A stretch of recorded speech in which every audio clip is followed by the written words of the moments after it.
Comment structurer une activité de formation sans y passer 50 heures par semaine? Le but, c'est d'avoir une activité de formation rentable, mais sans y passer sa vie, parce que quand on y passe sa vie, on n'a pas le temps de développer, et on n'a pas le temps de faire grossir, d'avoir plus de clients, de déléguer, d'automatiser, de faire tout ce qui est nécessaire.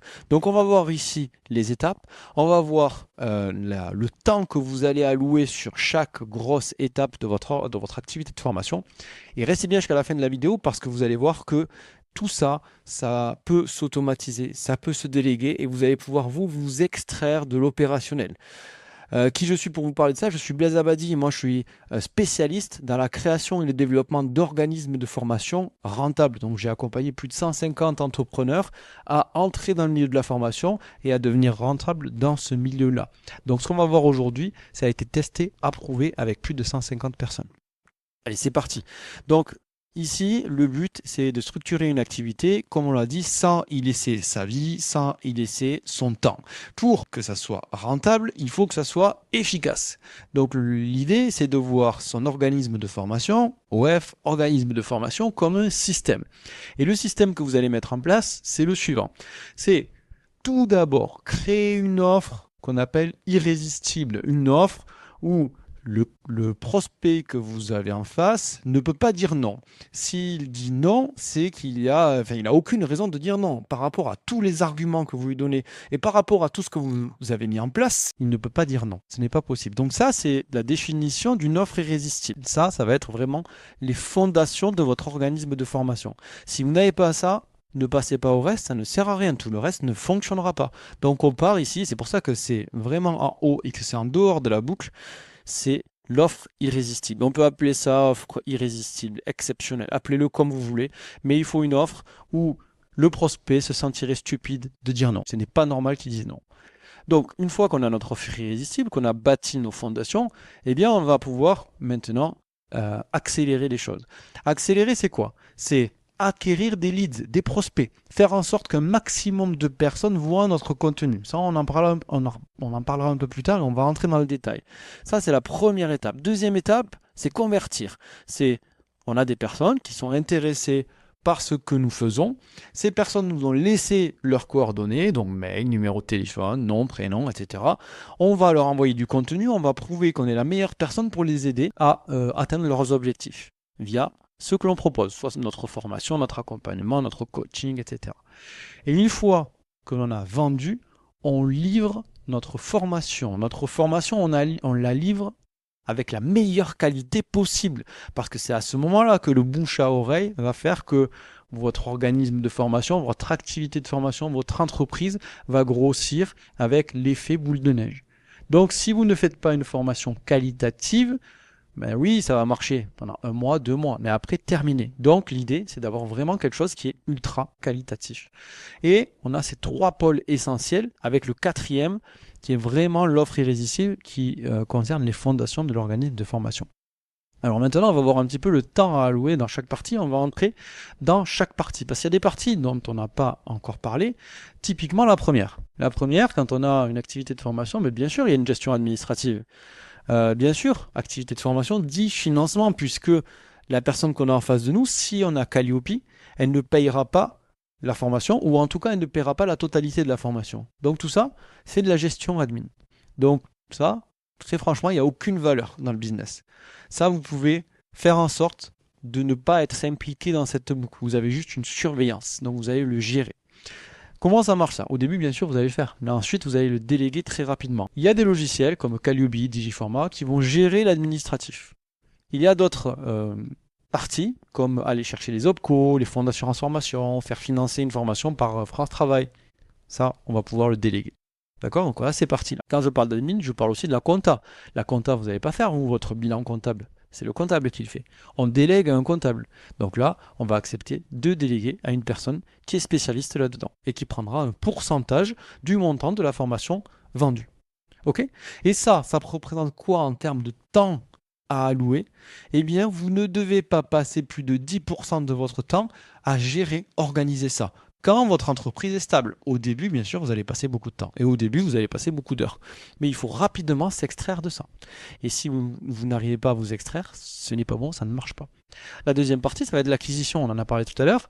Là, ça va être à vous de créer un maximum de contenu. Créer beaucoup, beaucoup, beaucoup de contenu. Et ce contenu, on va le publier de deux manières. Ce qu'on appelle en organique et ce qu'on appelle en ads. Organique, c'est le contenu gratuit sur un ou plusieurs réseaux. Comment on va choisir son réseau? Eh bien, on va voir où se trouve notre client potentiel et on va publier au maximum sur ce réseau-là. Ou alors, celui où on est le plus à l'aise. Soit l'un, soit l'autre, soit les deux. En ads, en publicité, là, c'est que là où se trouve notre client potentiel. D'accord? Combien de temps à allouer à ça? Là, passez beaucoup de temps. Passez 25% de votre temps au début, passer un peu plus. Donc au début, quand on parle tout à l'heure de la semaine de 50 heures, bien sûr qu'au début, on va passer nos 50 heures. C'est comme une roue qu'on va lancer. Au début, il faut de la force. Et ensuite, on a l'inertie. La roue va rouler toute seule. Donc, ça va être là qu'on va devoir donner de la force.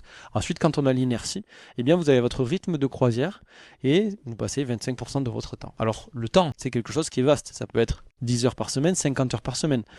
Normalement, quand on a une activité qui roule, qui fait entre 10, 15, 20, 30 000 euros par mois, on peut se permettre, quand on a bien délégué, de passer 30, 35 heures par semaine. Moins, on peut, mais on ne développe pas, on n'augmente pas. Plus, on peut, mais on se fatigue. Et ça veut dire qu'on n'a pas assez délégué. Autre point, c'est la conversion. Vous avez acquis des prospects, des personnes qui sont intéressées. Maintenant, il faut les convertir. On va faire deux choses. Au début, toujours pareil, on le fait nous. Après, on délègue.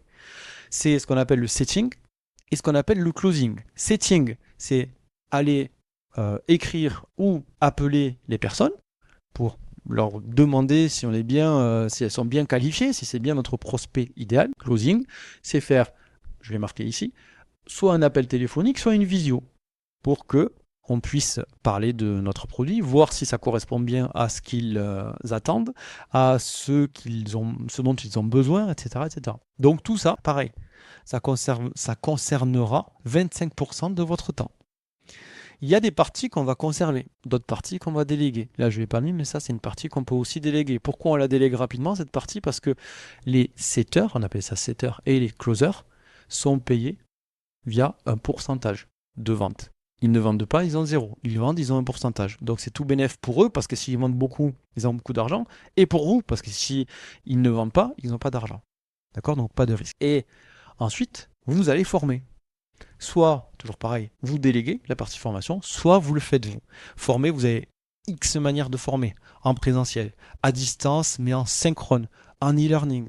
Vous avez plein de manières de former. Donc le but, par contre, c'est de délivrer la meilleure formation possible. Donc réfléchissez à toutes les manières pour que votre formation soit la plus efficace possible et qu'il y ait des retours ultra positifs.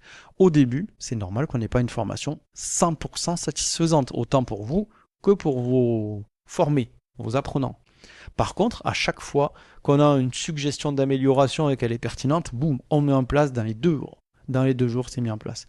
Si on a une partie e-learning, on améliore constamment. On ne reste pas assis sur nos lauriers. D'accord?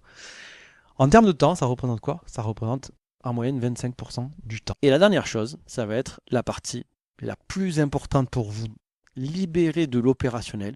C'est la partie structuration, automatisation. Donc on met en place ce qu'on appelle des process. Pas de process, pas d'automatisation. C'est très simple. Un process, c'est mettre noir sur blanc une liste de tâches que vous faites à la suite qui amène vers une action complète. Tout simplement. Pour former, je fais ça. Ensuite, je fais ça. Ensuite, je fais ça. Ensuite, je fais ça. Tout simplement. Plus on a de process, plus on peut automatiser. Pourquoi? Parce que nos logiciels et nos logiciels qui utilisent l'IA vont se servir des process que vous avez mis en place pour faire les tâches les unes après les autres. Donc, dès que vous commencez, vous mettez en place des process. Le but, c'est de mettre en place des process pour 2 raisons. Soit automatiser quand c'est possible, quand les logiciels nous permettent de le faire, soit déléguer quand on ne peut pas le faire par une application, par exemple. Quand on délègue, c'est beaucoup plus facile d'amener à quelqu'un des process comme une recette de cuisine qu'elle a à lire de A à Z, plutôt que de lui expliquer pendant 5, 6, 7 heures.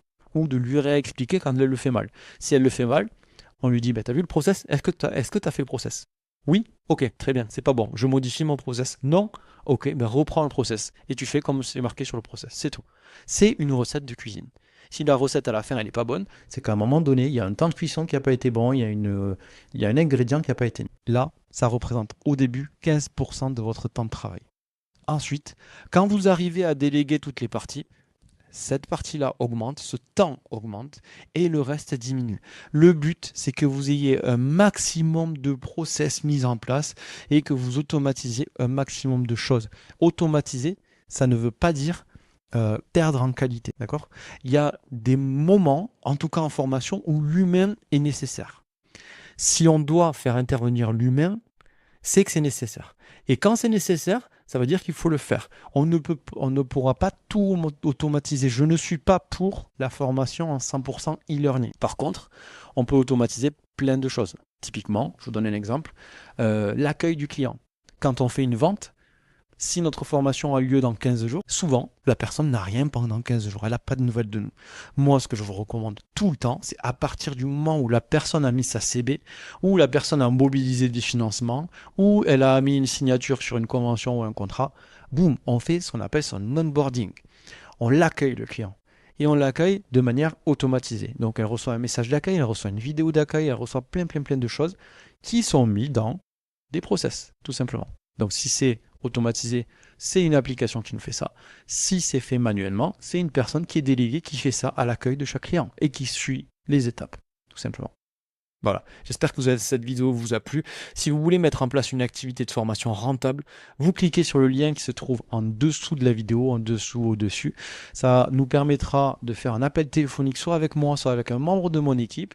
Et avec ça, on pourra voir si on peut vous aider à structurer, à automatiser, à faire en sorte de gagner beaucoup en chiffre d'affaires par rapport à votre projet de formation.